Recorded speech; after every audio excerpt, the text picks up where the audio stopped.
I want to say a few words about my father and why I believe this weekend is so important. But don't worry, unlike Lionel, Prince William just completely stripped Queen Camilla of her authority during a secret palace crisis meeting, leaving her in absolute fury.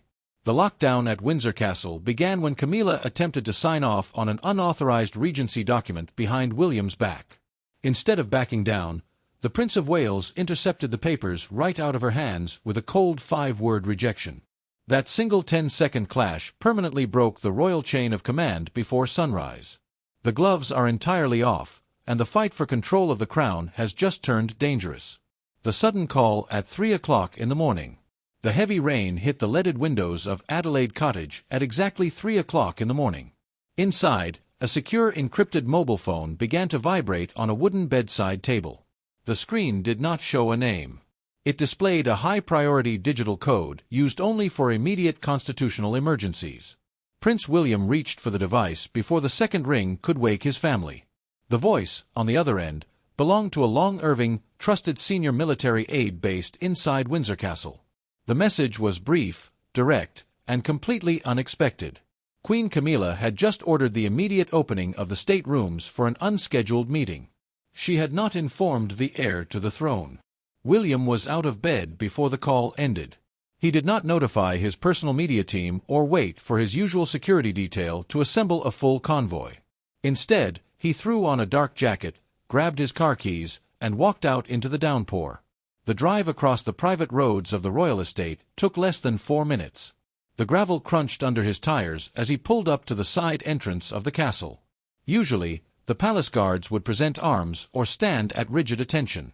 Tonight, the atmosphere was entirely different. 2 senior officers stood near the heavy oak doors, looking visibly anxious. They avoided direct eye contact as they guided the prince inside. The long stone corridors of Windsor Castle were completely dark except for the dim emergency floor lighting. The usual daytime hum of tourists, staff, and tour guides was entirely absent. The only sound was the heavy thud of William's boots echoing against the old walls. He bypassed the main lifts and took the narrow stone stairs 2 at a time. He knew exactly where the lights were burning. The small library, a room normally reserved for private family reading and low-key legal briefings, was illuminated. A thick line of yellow light leaked from underneath the heavy double doors. William did not knock. He turned the brass handle and pushed the door open with considerable force. The scene inside looked like a snapshot from a political crisis meeting. Queen Camilla was sitting at the center of a long mahogany table, surrounded by 3 of her most loyal personal private secretaries. 2 heavy leather briefcases lay open on the table, their contents spilled out across the polished wood. Several official documents stamped with the distinctive red ink of the Privy Council sat directly in front of the Queen. A half-empty cup of black tea stood next to her right hand, steam still rising slightly from the surface. Camilla did not look up immediately when the door opened. She continued signing her name at the bottom of a thick stack of cream-colored paper. The scratching of her fountain pen was the only sound in the room for several seconds. Her staff, however, froze instantly. One young aide dropped a silver paperclip onto the table, and the tiny metallic ping sounded incredibly loud in the silence. The private secretaries looked at each other, then looked at the floor. They knew that the Prince of Wales was never supposed to find out about this gathering until the paperwork was already processed. William closed the door behind him without taking his eyes off the Queen. He did not say good morning. He did not offer a formal greeting. He simply walked straight to the edge of the table and stood directly over the documents. His posture was completely rigid. He noticed the heading on the top page immediately. It carried the specific legal phrasing for an emergency amendment to the Regency Act. This particular clause dictated who would hold ultimate signing authority if the monarch became temporarily incapacitated. Camilla was attempting to alter the structural layout of the council before the official government lawyers could review it. The Queen finally capped her pen and placed it down on the table. She looked up at her stepson with a calm, practiced expression that did not match the tension in her hands. She told him that she was simply taking care of administrative details to save the family unnecessary stress during a difficult time. Her voice was quiet, steady, and entirely formal. She suggested that William return to his cottage and wait for a full briefing from her staff in the morning. She maintained that everything happening in the room was completely standard procedure. William did not move an inch. He reached down, placed his palm flat against the document she had just signed, and pulled it toward his side of the table. He looked at the signature, then looked back at Camilla. He told her that her authority did not extend to constitutional restructuring.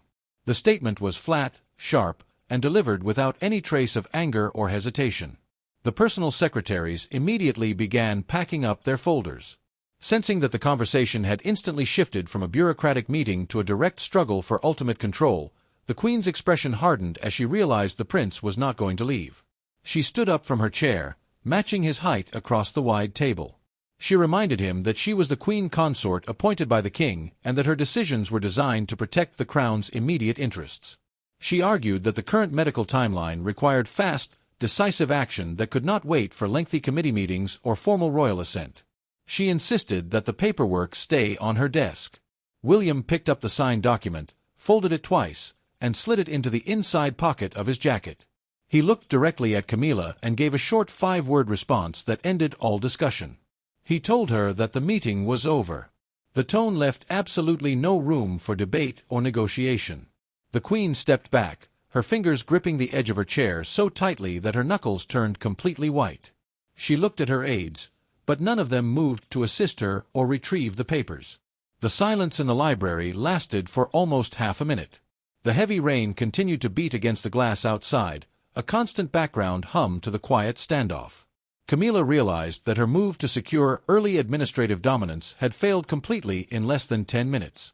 She gathered her leather handbag, turned her back on the prince, and walked toward the private exit without saying another word. Her staff followed her in a hurried, disorganized line, leaving William alone in the room with the empty teacups and the abandoned briefcases, wooden chairs, and white knuckles. The click of the heavy oak door closing behind Queen Camilla left the room completely silent. Prince William stood at the edge of the mahogany table, looking down at the scattered stationery and the empty chair where his stepmother had sat just moments earlier. He did not pull out a seat for himself. Instead, he rested his hands on the polished wood, his knuckles turning slightly white under the harsh overhead lighting. The ancient grandfather clock in the corner of the small library ticked loudly, marking 30 seconds of absolute stillness. The documents tucked inside his jacket felt heavy. William knew exactly how close the institution had just come to a quiet backroom administrative shift. He unzipped his jacket, pulled the folded papers out, and spread them flat across the table once more. He needed to verify every single name listed on the Emergency Regency Amendment. This was not a standard piece of civil service bureaucracy.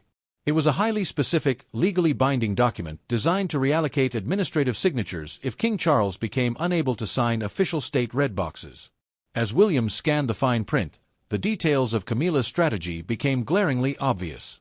The amendment did not just appoint standard government officials to handle emergency duties. It specifically placed 3 of Camilla's closest institutional advisors onto the temporary Council of State, bypassing the traditional royal hierarchy entirely. If these papers had received a formal stamp without the heir's knowledge, the daily management of the monarchy would have shifted into entirely different hands by sunrise. It was a precise, quiet move to isolate the Prince of Wales from immediate decision-making. A quiet tap on the secondary library door broke his concentration. William did not look up from the text. He gave a brief command to enter, expecting one of Camilla's returning aides. Instead, a senior royal courtier.